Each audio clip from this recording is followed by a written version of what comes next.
Be sure to read and follow the safety guidelines to protect your computer from potential damage and ensure your personal safety. For more information about safety guidelines, see the owner's manual at dell.com/support.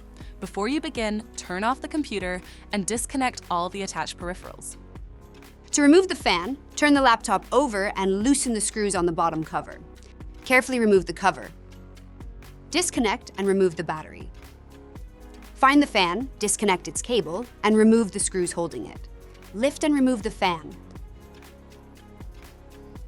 To install the fan, place it in position and align the screw holes. Connect the fan cable and secure the screws.